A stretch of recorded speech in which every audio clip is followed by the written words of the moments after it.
Good morning, Riverway Elementary School. My name is Miss Dominguez, and today I will be reading a story with a social awareness focus. It is titled The Other Side, and it was written by Jacqueline Woodson. Illustrations are by E.B. Lewis. That summer, the fence that stretched through our town seemed bigger. We lived in a yellow house on one side of it. White people lived on the other. And Mama said, "Don't climb over that fence when you play." She said it wasn't safe.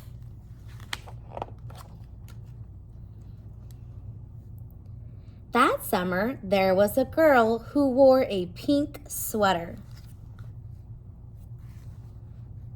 Each morning, she climbed up on the fence and stared over at our side.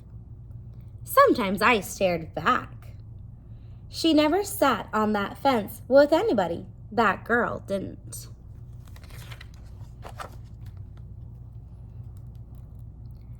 Once, when we were jumping rope, she asked if she could play.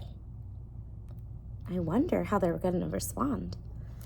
And my friend Sandra said no without even asking the rest of us. I don't know what I would have said. Maybe yes, maybe no.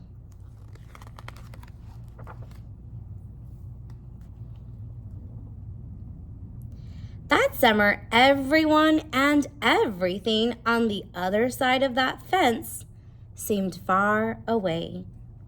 When I asked my mama why, she said, "Because that's the way things have always been." Sometimes when me and Mama went into town, I saw that girl with her mama.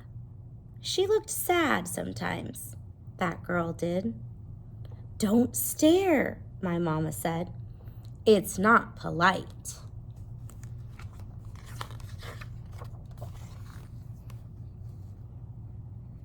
It rained a lot that summer. On rainy days, that girl sat on the fence in a raincoat. She let herself get all wet and acted like she didn't even care. Sometimes I saw her dancing around in puddles, splashing and laughing.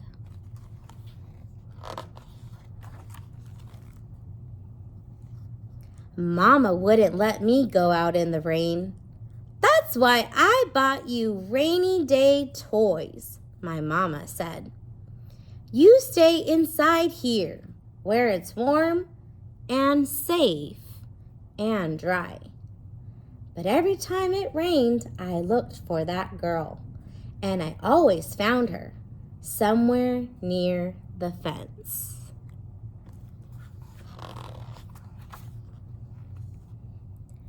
Someplace in the middle of the summer, the rain stopped. When I walked outside, the grass was damp and the sun was already high up in the sky. And I stood there with my hands up in the air. I felt brave that day. I felt free.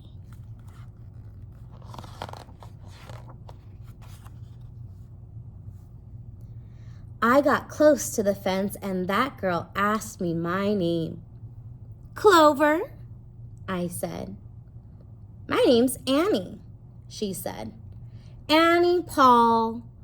I live over yonder," she said. "By where you see the laundry, that's my blouse hanging on the line." She smiled then. She had a pretty smile.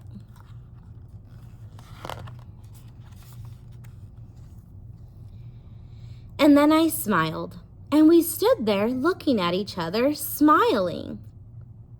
"It's nice up on this fence," Annie said. "You can see all over." I ran my hand along the fence. I reached up and touched the top of it. "A fence like this was made for sitting on," Annie said. She looked at me sideways.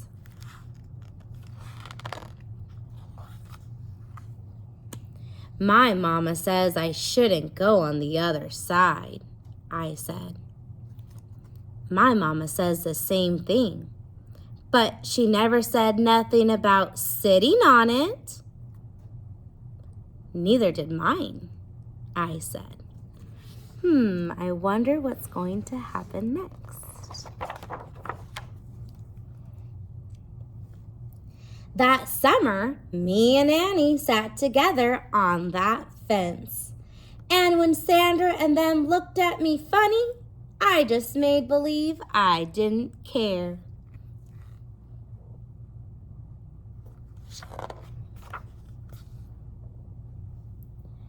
Some mornings, my mama watched us. I waited for her to tell me to get down from that fence before I break my neck or something. But she never did. I see you made a new friend, she said one morning. And I nodded, and Mama smiled. That summer, me and Annie sat on that fence and watched the whole wide world around us. How does Clover's mom feel about her friend? What was your clue? One day, Sandra and them were jumping rope near the fence, and we asked if we could play. I don't care, Sandra said. And when we jumped, Sandra and me were partners, the way we used to be.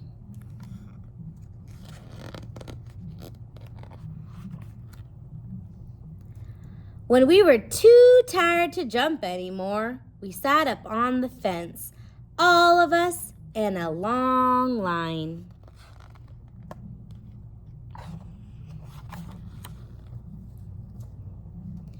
Someday, somebody's going to come along and knock this old fence down, Annie said. And I nodded, yeah. I said, someday. Do you think anyone ever knocked that fence down? What do you think that fence symbolized?